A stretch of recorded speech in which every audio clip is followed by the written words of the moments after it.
my role as the winemaker as kind of a, you know, kind of like the star of the show kind of thing. We I know the winemaker, and I know we are we end up actually collaborating. I mean, Rod may do a lot of the chemical analysis out there, but then he comes in and we talk about it, and then we go back out and he brings samples in, and you know, he'll say, I think this is turning out pretty good, and I'll say, what did you put in this? And then he'll say that he put a barrel of Grenache or something in something, and I'll say, you know, if you left that out, it might be better. Then he will go out and we'll get another sample, and that's how we end up. And we have dinner. Jan will make a nice dinner, and we'll live with it. And then if we'll go try it a little differently the next night. This is prior to blending. Yes. This is when it's in the barrel. This is still in the barrel when So we're we don't deciding do what we're going to do. We've tried blending panels in the past. I don't think they've been We that make successful. what we like. Okay, the wine that you get from us is wine It's we what like. you like to drink. Right. Yes. Yeah, we select So- it. And I know blending's important. I mean, actually, I much prefer making varietals. Okay. Just straight single varietals. varietals. I just think it's a lot I think that easier. you can compare terroirs a lot better with, you know, I mean, if I can compare a Syrah from Arizona and a Syrah from Paso Robles, I can kind of tell a little bit more of why they're different. If you blend them, it kind of dumbs it down. So you think it speaks more to the terroir I think it based does. on a single variety? Yeah, I think it does. That I think, Syrah you know. is a signature wine for us, we Mhm. believe. All right. So how did the both of you get into this business initially? Mhm. Well, you know, we started drinking wine a long time ago because we've been around a long time. Shall I tell him the secret? You can tell them the secret. When I first met Rod, he drank wine out of a box. Okay. That was a long time ago. But he had an awakening, all right? What was the awakening? Well, you know, we have a partner, Roger Egan. Mhm. He's a partner in one of our vineyards, and he was also the chairman of the board of the downtown association I worked for on Mill Avenue. And he took me down to P.F. Chang's when they opened. And believe it or not, that was the second P.F. Chang's in Arizona, Mhm. right after the one up here in the Fashion Square. And it was one of the rare restaurants at the time in the entire metropolitan area that served, you know, quality premium wines by the glass. And they were like $8, $9 a glass, which, you know, at that time was like, oh my God, that's a lot of money. So he took me down there one afternoon right after they opened up. He says, yeah, I hear these guys got some great wines by the glass. We went down to P.F. Chang's on Mill Avenue, sat down about 4 or 5 o'clock in the evening, and he ordered up a glass of red wine for both of us. And I tasted I don't know what year it was, but it was a Gurkich Hills Zinfandel. And it just had this tremendous flavor. I'd had wine before, but I never had tasted wine like that. I mean, it had Wine just, out of a box. it was like, you know, night and day.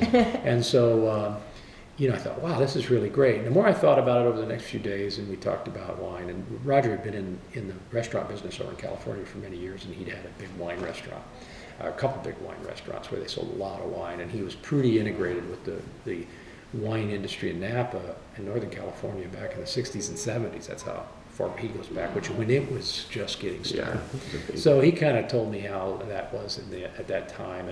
And anyway, I started thinking, you know, most people start collecting wine. They buy nice wines and they collect them, and I couldn't see myself doing that. So I thought, man, I could make wine.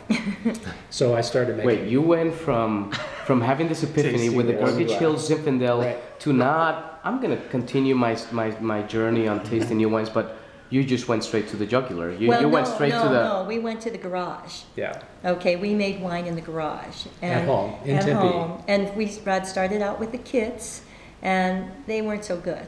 And so They were bad. then we basically decided that maybe we should find out about Arizona wine. So we started going down and following some of the Arizona winemakers. You know, Al Buell at Dos Cabezas at that point in time, and Ken Callaghan before he ever got into his new building, you know, was kind of on a rough road, and he was actually doing the work himself. And A little shack. and we joined the Arizona wine growers, and we started following everybody around and helping out and buying Arizona wine. And Rod bought grapes and would bring them back to the house in Tempe, which I'm sure the city of Tempe did not know we were making wine in the garage. It's a long time ago. It is, and Statute of Yeah. limitations. right, well and so Over 7 years you ago. know, we even had little bottling parties with our little tiny corker. Remember that? And had people over for dinner, and we bought it. Most of the wine was not very good, but some of it, you know, we did use in the early days. We made enough Made homemade a 99 wine. Riesling off the what is now the Urson Stronghold vineyard. That was really outstanding. Yeah, and we donated it to charity, to different events. You can't sell it, so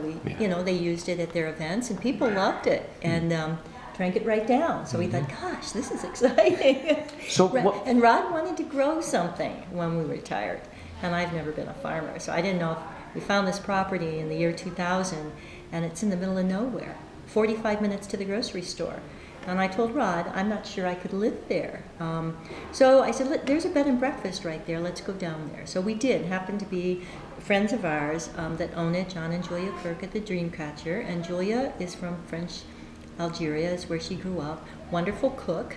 And so you would stay at this resort, this bed and breakfast in the middle of nowhere, and she would prepare a 5-course French dinner for the evening meal, because that is the entertainment. You're not going to the movies, you're not going to the opera. And located where?